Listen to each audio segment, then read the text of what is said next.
성령이 아시아에서 말씀을 전하지 못하게 하시거늘 그들이 부르기아와 갈라디아 땅으로 다녀가 무시아 앞에 이르러 비두니아로 가고자 했으되 예수의 영이 허락하지 아니하시는지라. 무시아를 지나 드로아로 내려갔는데 밤에 환상이 바울에게 보이니 마게도냐 사람 하나가 서서 그에게 청하여 이르되 마게도냐로 건너와서 우리를 도우라 하거늘 바울이 그 환상을 보았을 때 우리가 곧 마게도냐로 떠나기를 힘쓰니 이는 하나님이 저 사람들에게 복음을 전하라고 우리를 부르신 줄로 인정함이로라. 우리가 드로아에서 배로 떠나 사모드라게로 직행하여 이튿날 네아폴리로 가고 거기서 빌립보에 이르니 이는 마게도냐 지방의 첫 성이요 또 로마의 식민지라. 이 성에서 수일을 유하다가 안식일에 우리가 기도할 것이 있을까 하여 문밖 강가에 나가 거기 앉아서 모인 여자들에게 말하는데 두아디라 시에 있는 자색옷감 장사로서 하나님을 섬기는 루디아라 하는 한 여자가 말을 듣고 있을 때 주께서 그 마음을 열어 바울의 말을 따르게 하신지라.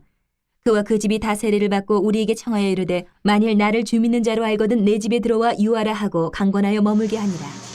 예배 시간 10분 전에는 도착해서 은혜를 사모하면서 예배로 나가시기를 바랍니다. 오늘도 교회 현관에 전도용품이 준비되어 있습니다. 귀가하실 때 꼭 가지고 가셔서 이웃들에게 전하시고 복음 전파의 사명을 이루시기를 바랍니다. 5월 공동체 기도 제목이 주보 내면에 올려져 있습니다. 같은 말, 같은 뜻, 같은 마음으로 기도하셔서 하나님의 은혜를 누리시기를 바랍니다.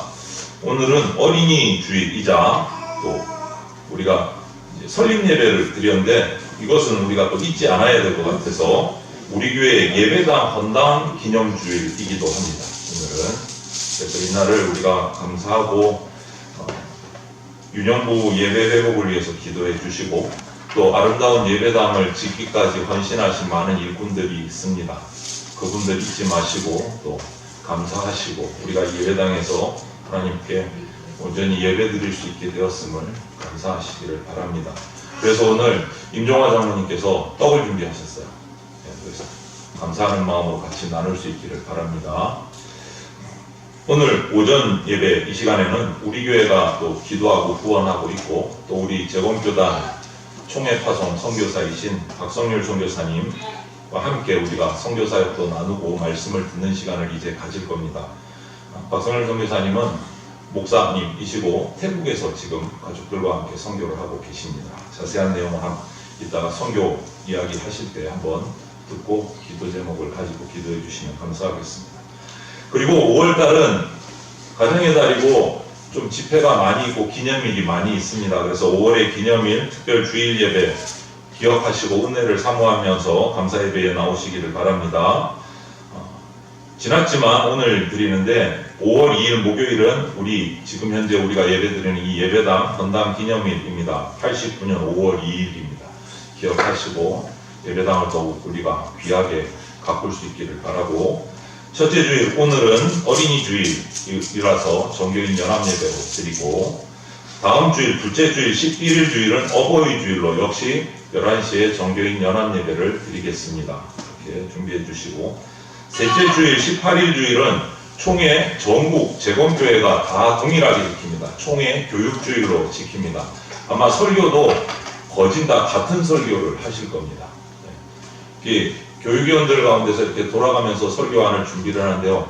이번 설교는 제가 준비하라고 해서 참 부족한 자가 설교를 했는데 전국에서 같은 설교가 나올 것 같아서 대단히 부담스럽습니다.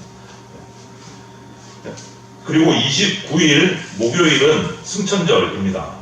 이날은 교회에서는 특별 새벽 기도회를 드리겠고 서울로에서는 아직 장소가 정해지지 않았는데 연합 승천절 예배를 드릴 예정입니다. 추후에 공문이 도착하면 다시 공지해 드리겠습니다. 오늘 주일 5월 11일은 어버이 주일로 정교인 연합 예배를 드립니다. 어버이의 영육강 건강을 위해서 기도하시면서 온 가족이 예배할 수 있도록 권면하시고 참여하시기를 바랍니다. 그리고 급하게 결정이 됐는데요.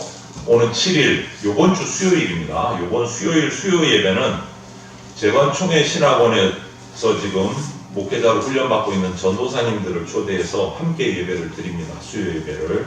그래서 지금 수요일에 남아서 지금 훈련을 받고 강의를 듣고 있는 분은 7명이나 그러시더라고요. 7명. 그래서 그분들이 와서 말씀 전하고 찬양하고 기도하실 겁니다. 그래서 함께 모두 참석해 주시고 우리가 손님을 초대해 놓고 우리가 빠지면 참 분위기가 이상해집니다. 꼭 수요예배 다 참석해 주시고 후원과 기도로 섬겨 주시기를 바랍니다. 총회 및 노예 소식을 이거 전하기 전에 예배 전에 주보에 들어오지 않았는데 갑작스럽게 전달을 합니다. 오늘 선교사님께서 또 성민선 집사님 수박을 사다 놓으셨어요. 맛있게 드시고 같이 섬기시기를 바라고. 그리고 예배 직전에 소식을 들었는데 홍남희 사모님께서 모친상을 오늘 방금 조금 전에 당하셨다고 합니다.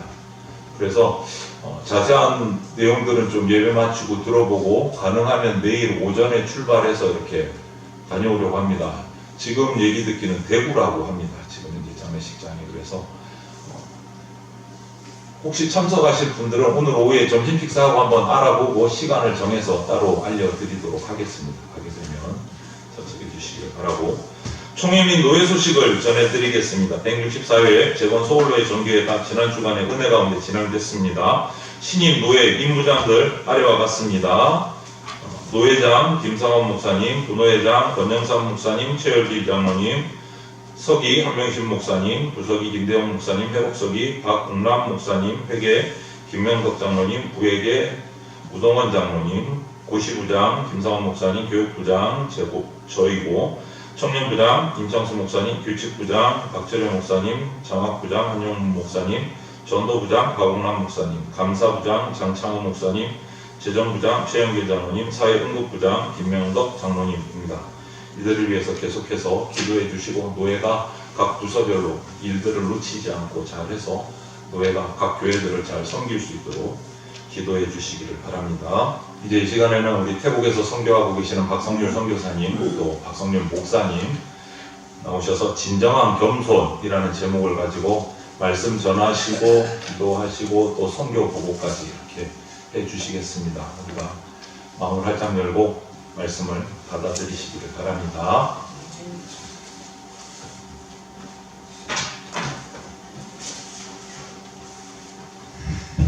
예, 잠시만 기도할까요? 기도하겠습니다. 하나님 아버지 감사합니다. 귀한 하나님의 시간에, 귀한 하나님의 교회에서 귀한 하나님의 말씀을 들고 부족한 종이 섰습니다. 인간의 부족한 모습 감추어 주시고 하나님의 말씀만을 바르게 선포하며, 그래서 이 말씀이 저희 신비에 새겨져서 30배, 60배, 100배 결실 없는 귀한 시간 되게 하여 주시옵소서. 저희가 하나님의 자녀로서, 하나님을 사랑하는 자로서 하나님의 말씀을 더욱더 사모하면서 그 말씀대로 실천하고 그 말씀을 많은 사람들에게 나누어주는 저희들 되게 하시옵소서. 끝나는 시간까지 하나님께서 저희를 붙들어 주시옵소서. 감사를 드리며 예수님 이름으로 기도합니다. 아멘. 저 아시는 분도 있겠지만 모르시는 분도 있고 잊어버리신 분도 있어서 제 소개 잠시만 하면, 저는 이제 목사님 얘기하셨지만 태국인데요. 태국에서도 피산룰록이라고 거의 잘 모르실 텐데 어디냐면 태국이 이제 방콕이 태국의 전체 중앙입니다.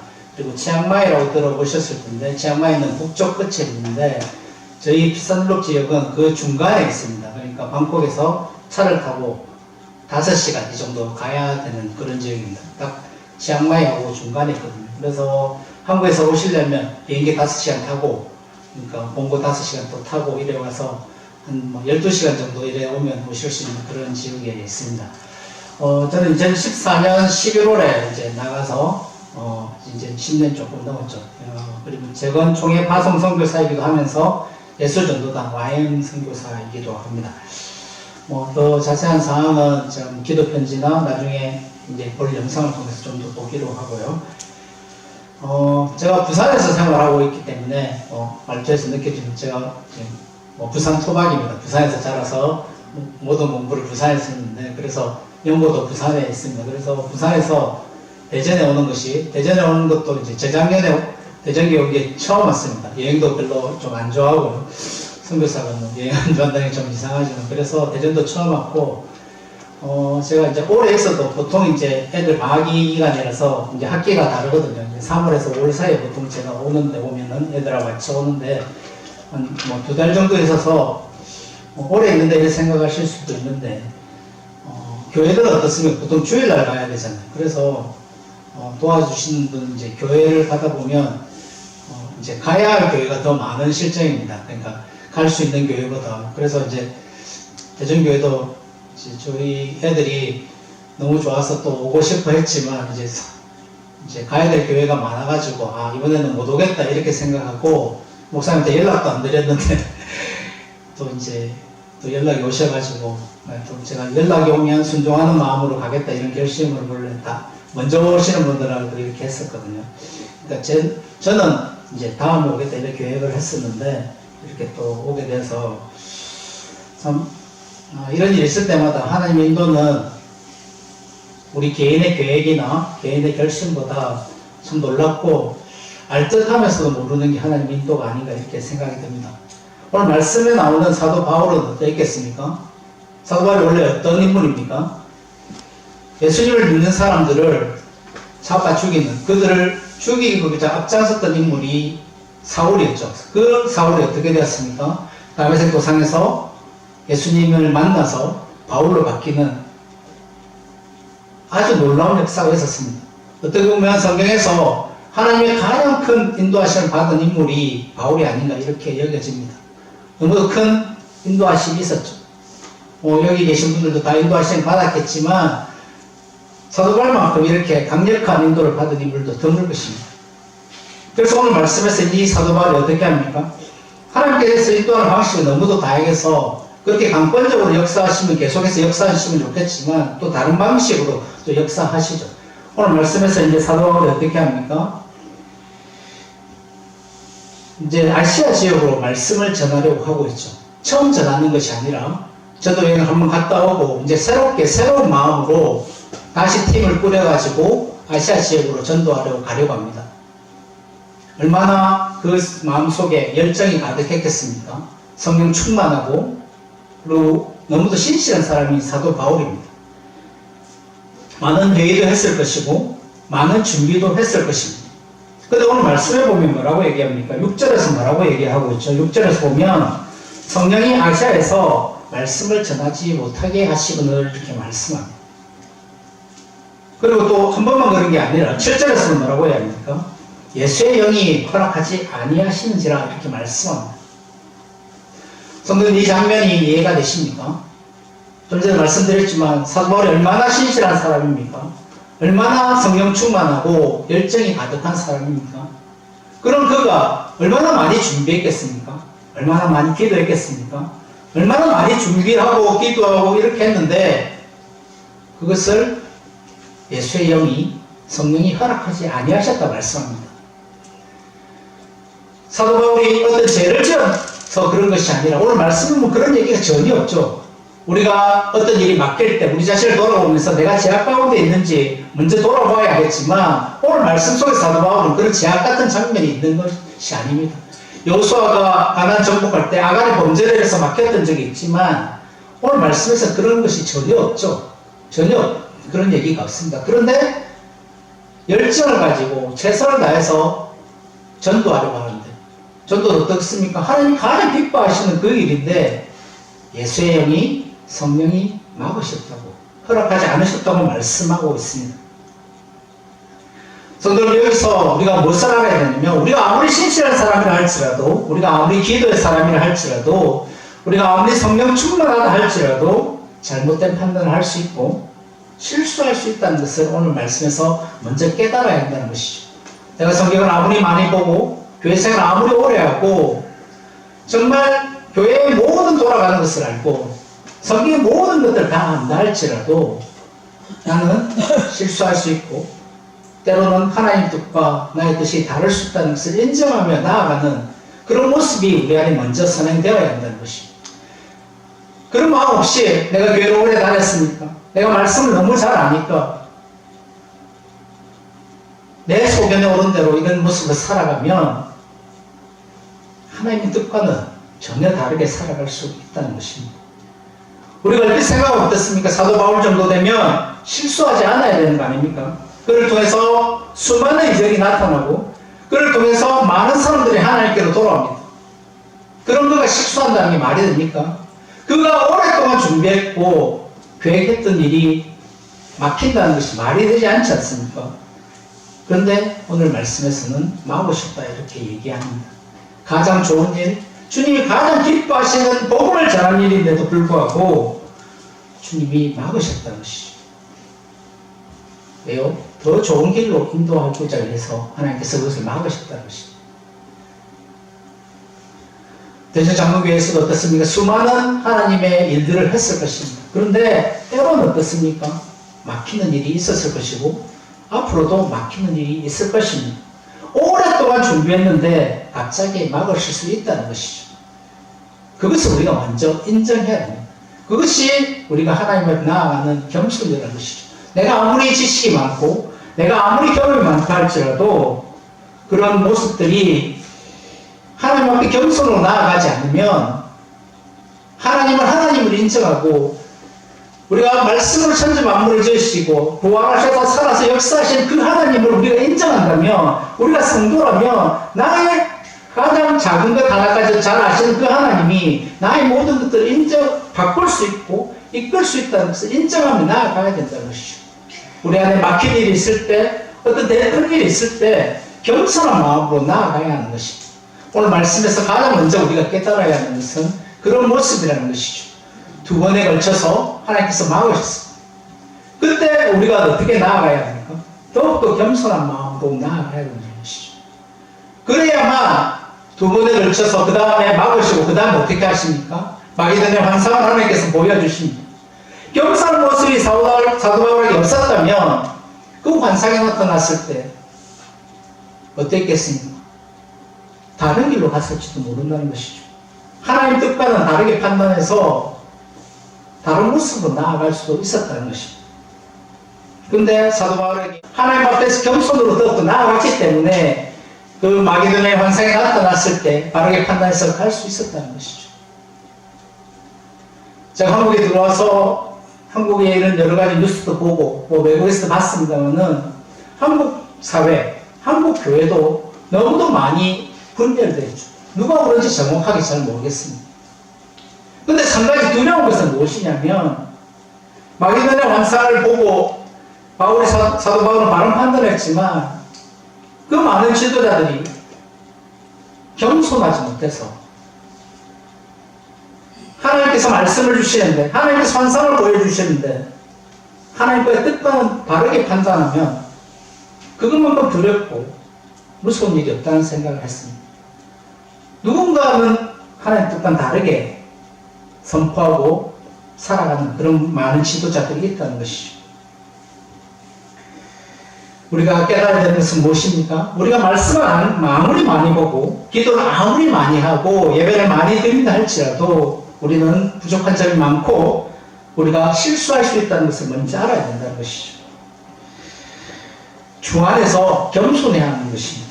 베드로전서 5장 5절에 보면 뭐라고 얘기하냐면 하나님께서 교만한 자를 대적하시되 겸손한 자들에게는 은혜를 주시느니라 이렇게 말씀하고 있습니다.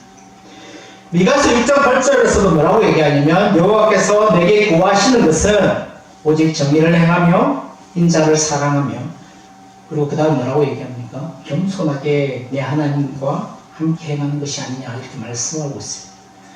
미가서 이 말씀을 볼 때 저는 겸손하게 이 말에 별로 와닿지 않았습니다만은 이 말씀을 준비하면서 볼 때 이 말씀 속에 겸손이 있구나. 하나님의 일을 그냥 하는 것이 아니라 겸손하게. 그리고 제가 사도 바울의 세선서도 묵상하면서 볼 때 그 속에 겸손이 너무도 많이 깔려있던 것을 보게 됩니다. 그리고 우리가 부활절 얼마 지나지 않았지만 우리가 정말 믿는 예수님 하늘 보좌를 버리시고 이 땅에 오신 그 겸손 죽지 않아도 되는데 우리를 위해서 땅끝까지 엄물까지 내려가는 그 죽음을 경험하신 그 겸손들을 묵상하면서 우리는 얼마나 겸손한가. 하나님을 믿는다고 하면서 하나님이 내 모든 것들을 주장하고 다스려준다는 것을 인정하면서 우리가 하루하루 살아가고 있느냐. 아니면 나의 경험, 나의 지식, 내가 낸데 내 소견대로 이렇게 살아가고 있지 않은 하나님은 하나님으로 하나님을 살아계신 말씀으로 이 천지 만물을 지으신 그 하나님이라고 인정하면서 우리가 하루하루 살아가고 있느냐는 것이죠. 저도 그렇지 못할 때가 많고 우리가 신앙생활을 오래 하면 오래 할수록 더 겸손해야 되는데 더 교만해지고 더 자기 마음대로 할 때가 너무나 많다는 것이죠. 강단에서 수많은 말씀이 선포되어도 그냥 흘러가는 말이고 목사님이 아무리 좋은데도 내가 더 똑똑한 내가 더 경험이 많은데 무시할 때가 우리가 너무도 많이 있지 않습니까? 오늘 말씀 속에 나오는 위대한 사도요 바울도 어떻게 했습니까? 자신이 오랫동안 결정했던 그리고 전혀 계획하지도 전혀 상상하지도 못했던 곳으로 갔다는 것을 우리가 알아야 합니다. 물론 그도 쉽지 않았겠죠. 힘들었을 것입니다만은 결국 순종해서 그 길을 갔습니다.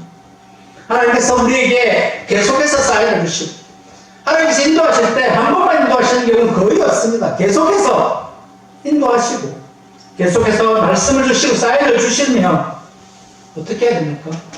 우리가 아주 오랫동안 준비했다 할지라도 그것을 바꿔야 한다는 것이죠. 그런데 우리는 그렇지 못할 때가 너무도 많이 있습니다. 우리가 성도라면 어떻습니까? 하나님께 받은 비전, 사명들, 우리가 결심들이 우리 안에 있습니다. 그렇지만 우리가 그리스도인이라면 그 결심과 사명들, 다짐들 누가 주셔야 하는 것입니까? 하나님께서 주셔야 하고 하나님께서 이끌어 가시고 하나님께서 이루셔야 하는 것이죠. 내가 꿈꾸는 것이 아니라는 것입니다. 내가 계획하고 내가 준비해 나가는 것이 아니라는 것이죠. 내가 준비해서 내가 다 한다면 그것은 성도가 아닌 것이죠. 하나님께서 이끌어 가시고 하나님께서 인도하시는 것입니다. 하나님께서 비전을 주셨다면 그 비전을 다른 길로 인도하실 수 있는 분도 하나님이라는 것이죠. 오늘 본문에 나온 사도 바울은 어떤 비전이 있었습니까? 하나님께서 복음을 위하여 택하신 그릇이라는 비전이 있었습니다. 그렇기 때문에 그가 얼마나 열심히 말씀을 전했습니까? 우리가 서신서를 통해서 너무도 잘 알고 있습니다. 최선을 다했습니다. 그러나 그 방법과 시기, 장소에 가는 것은 바꿀 수 있다는 것이죠.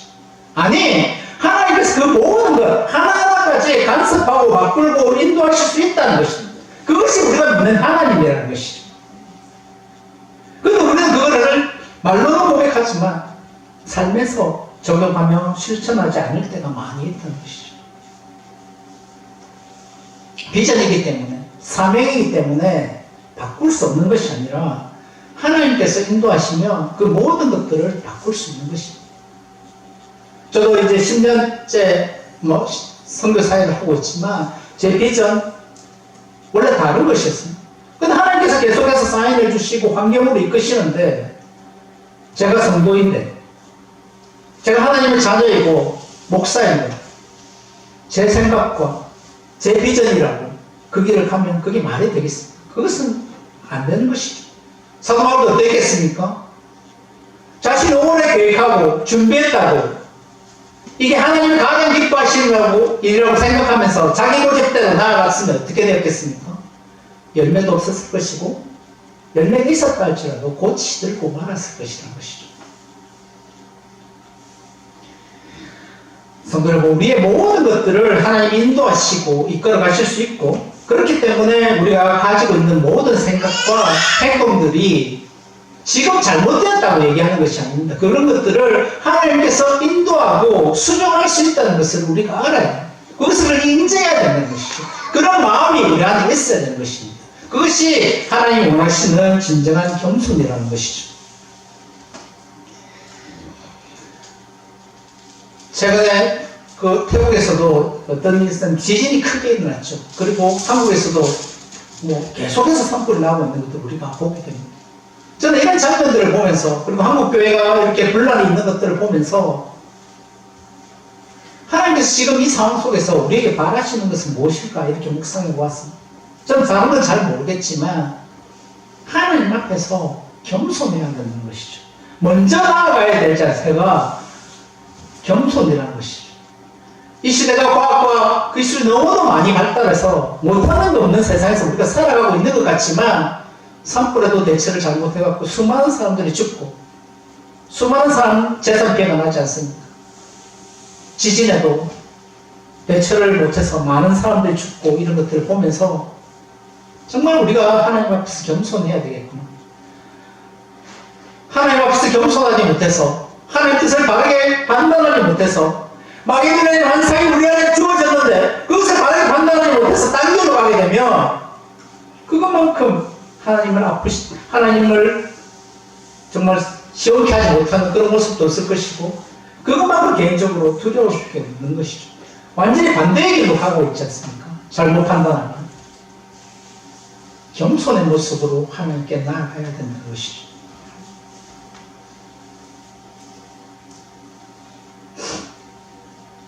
늘 하나님 앞에서 겸손하게 성령 앞에서 순종하는, 그래서 주가 일하시는 대로 살아가는 성도님 모두가 되기를 간절히 축원합니다.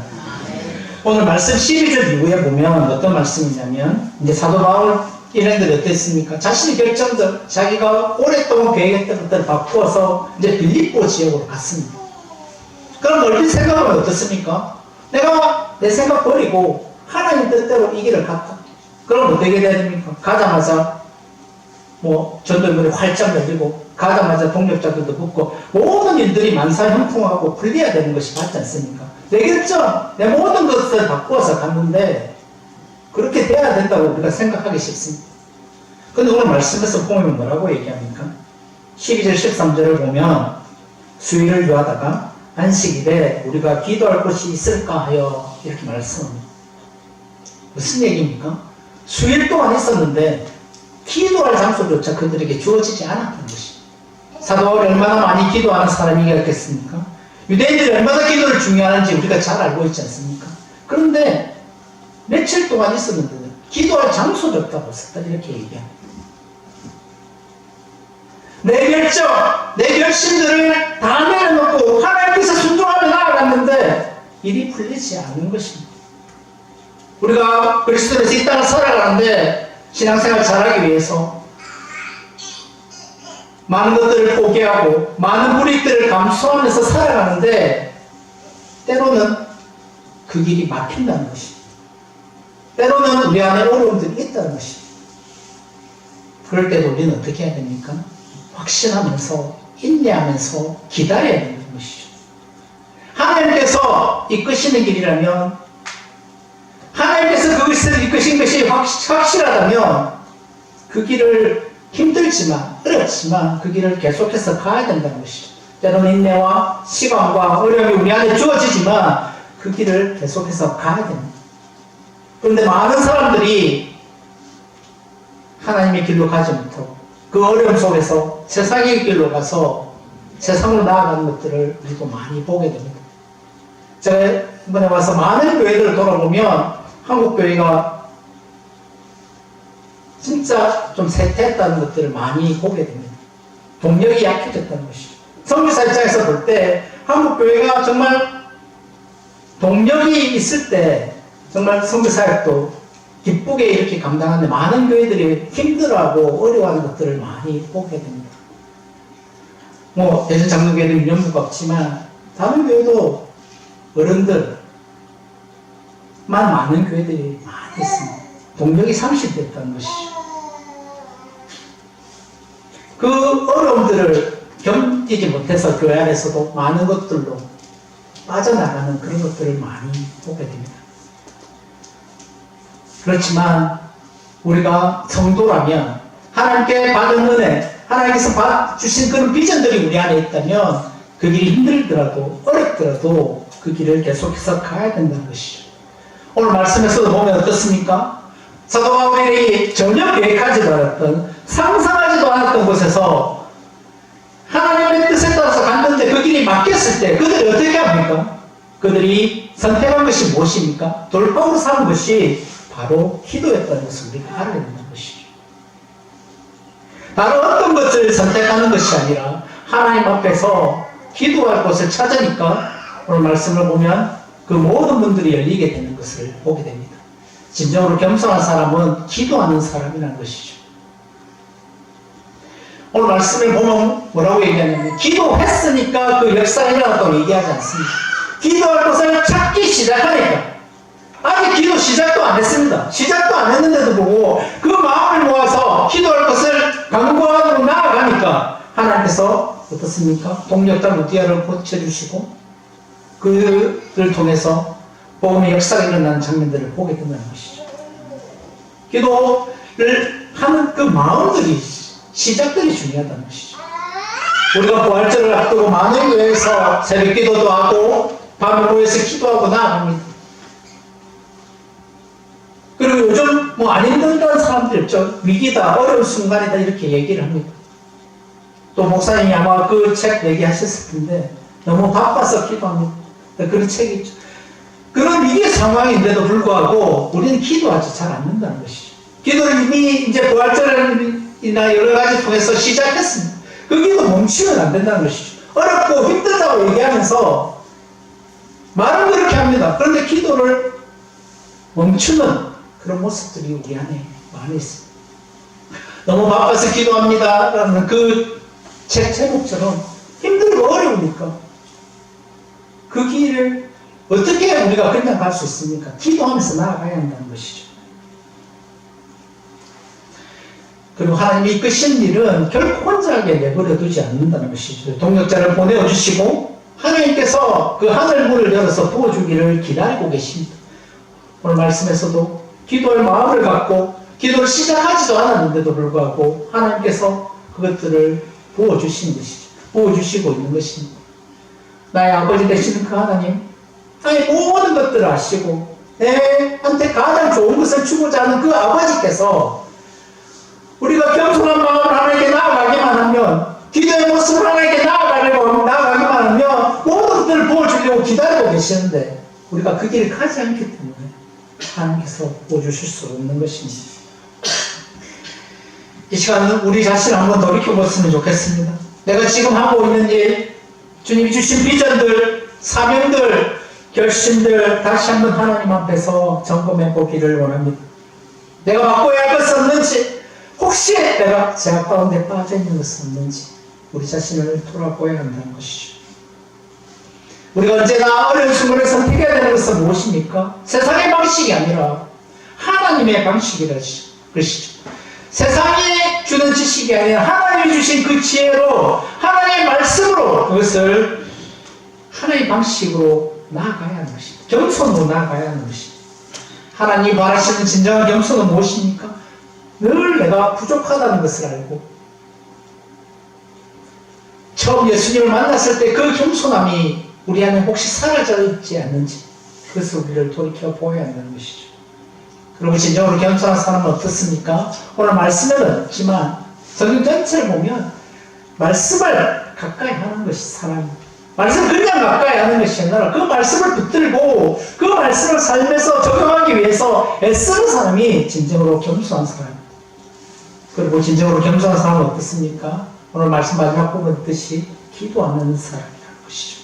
어려운 순간에, 위기의 순간에 세상의 방식이 아니라 하나님이 기뻐하시는 기도를 선택하는 사람이 진정으로 겸손한 사람입니다. 진정한 겸손은 그냥 세상 사람들이 잘하고 친절하게 구는 게 진정한 겸손이 아닙니다.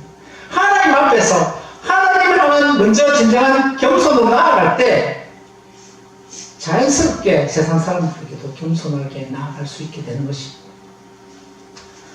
오늘 많은 교회에서 그리고 대전장로교회에서도 어린이 주일로 다음 세대를 생각하면서 이렇게 지키고 있습니다. 우리가 다음 세대들한테 무엇을 물려줄 수 있겠습니까? 우리의 삶으로, 우리의 겸손으로 그들을 섬기며 그들에게 신앙을 전수해야 되지 않겠습니까?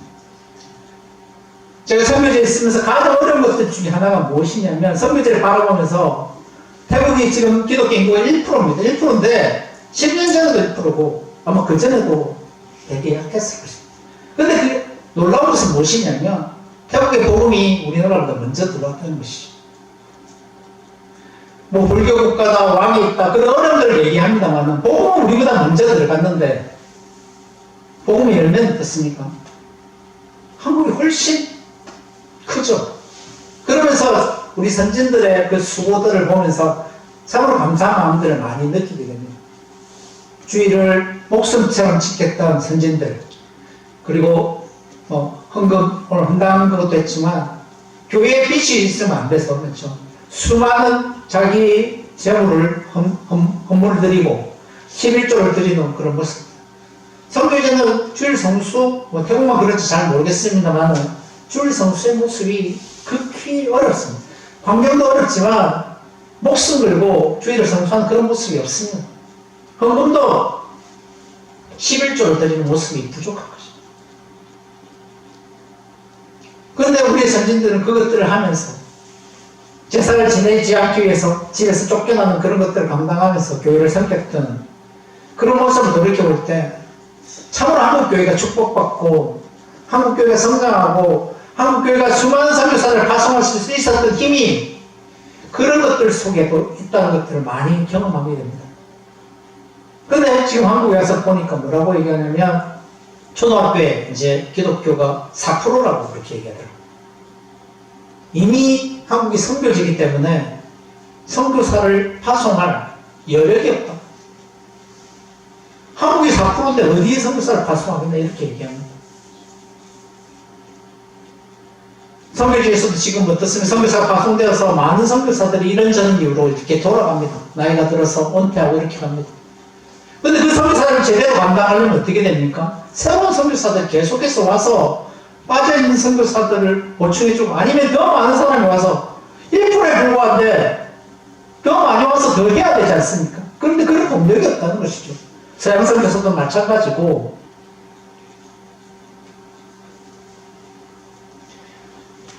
우리가 우리의 믿음을 계속해서 전수하지 않으면 우리도 지금 4%라지만 더 추락할 수 있다는 것이죠. 더 어려울 수 있다는 것이죠. 믿음을 계속해서 선수해야 되죠. 물론 쉽지 않죠. 어렵습니다. 저도 선교지에서 가장 어려운 것이 무엇이냐면 자녀 문제입니다. 다른 어떤 걸로 힘들어서 돌아가야 된다. 생각해본 적이 한 번도 없는데 저희 자녀들이 신앙으로 바르게 서지 못하는 것을 볼 때 그것이 가장 어렵고 힘듭니다. 여기 있는 분들도 뭐 자녀가 내 마음대로 되지 않지 않습니까? 어렵죠. 그렇지만 힘들지만 어려우니까 계속해서 기도하며 우리의 삶으로 겸손으로 그들에게 보여줘야 한다는 것이죠. 교회에서는 말씀 잘 지키는 것 같지만 집에 돌아가면 그렇지 않은 모습을 자녀들에게 보여주는데 어떻게 그들의 신앙이 생길 수 있으며 자라날 수 있겠습니까? 우리의 모습을 돌이켜보며 내가 하나님 앞에 진정으로 겸손하며 나아가고 있는지 우리 자녀들이 나를 본받을 만한 모습으로 살아가고 있는지를 돌아봐야 하는 것이죠. 물론 저도 부족하고 연약하죠. 그렇지만 어렵죠. 힘들지만 그 길을 우리가 끝까지 가야 된다는 것이죠. 우리 믿음이 전수되지 못하면 한국교회의 미래는 암울할 수밖에 없는 것입니다. 그 일을 위해서 최선을 다해서 기도하며 최선을 다해서 우리의 말씀을 우리 마음에 새겨야 하는 것입니다. 제가 어린 주일에 관한 이제 말씀을 부탁받았지만은 제가 준비한 원래 그 말씀으로 준비하면서 적용으로 이렇게 말씀드립니다. 우리의 삶이 부족하지만 연약하지만 우리의 하나님 앞에서 진정으로 겸손하게 나아가는 그런 모습을 우리 자손들에게 전수할 수만 있다면 그들의 믿음이 자라서 계속해서 나아갈 수 있을 것입니다. 한국교회의 많은 좋은 전통들이 사라져가고 있는 것들을 많이 보게 됩니다. 힘든 교회들이 너무도 많죠. 너무나 안타깝지만 다시 한번 우리 자신을 돌이켜보면서 우리 자신의 정말 어떤 다른 물질이나 우리가 후손들한테 무엇을 물려주겠습니까? 우리의 물질? 우리 다른 것을 물려주려고 고민할 것이 아니라 우리가 성도라면 살아계신 그 하나님을 인정하고 무엇이 그 그림을 주님을 찬양했던 우리라면 우리의 신앙을 우리의 자손들에게 전수하기 위해서 하루하루 최선을 다해서 살아가야 하는 것입니다.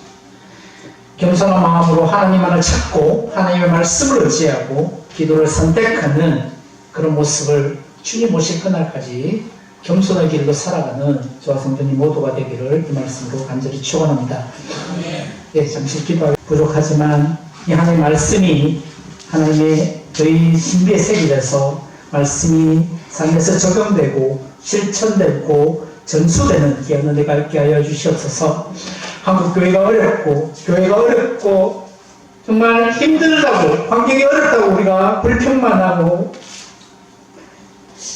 정말 힘들어만 합니다. 하나님 아버지 저희들을 붙드시고 힘을 주셔서 이럴 때일수록 주님을 더욱더 가까이 하게 하시고 이럴 때일수록 더욱더 주님께 기도하게 하시고 이럴 때일수록 더욱더 하나님을 붙잡고 나아가는 있는 저희들 되게 하여 주셔서 하나님 저희에게 부어주셨던 저희 선조들에게 부어주셨던 그 은혜가 저희들에게도 임하여서 저희의 그 믿음이 우리의 다음 세대에서 계속해서 전수되어 나갈 수 있도록 도와주시옵소서.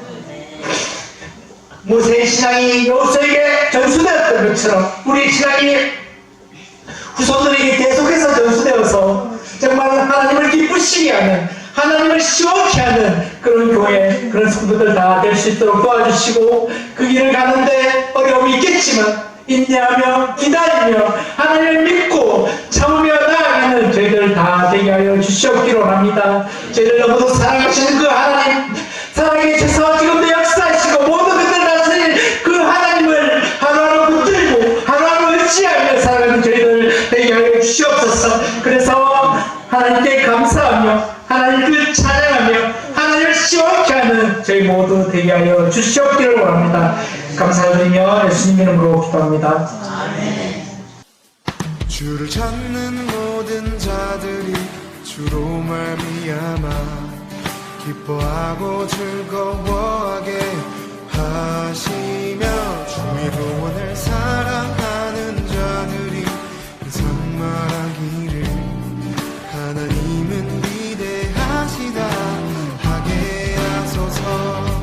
주를 찾는 모든 자들이 주로 말미암아 기뻐하고 즐거워하게 하시며 주의 구원을 사랑하는 자들이 항상 말하기를 하나님은 위대하시다 하게 하소서. 주는 나의 도움 나를 건지시느니 여호와여 지체 말고 내게 임하소서. 가난하고 궁핍한 내 마음 가운데 여호와여 속히 임하소서.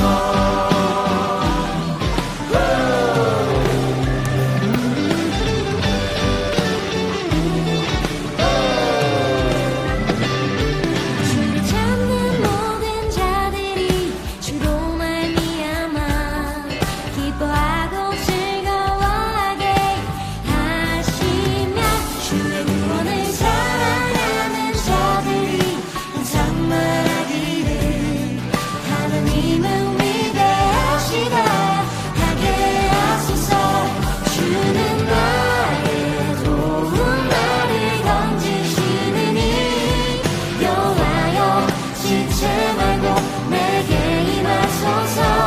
가난하고 궁핍한 내 마음 가운데 여호와여 속히 임하소서. 지금은 부활하신 주 예수 그리스도의 하나님 은혜와 하나님의 그 무한하신 사랑과 성령의 교통하심과 충만하심과 역사하심이 오늘 이 자리에 하나님의 말씀 앞에 무릎 꿇고 그 말씀대로 살기를 소원하고 그 말씀을 전수하기를 소원하는 대전 장로교회 위에 머리 위에와 그리고 그 생업터 위에 그 가정 위에 그리고 그 하는 모든 일 위에 지금부터 영원까지 함께 있을지어다.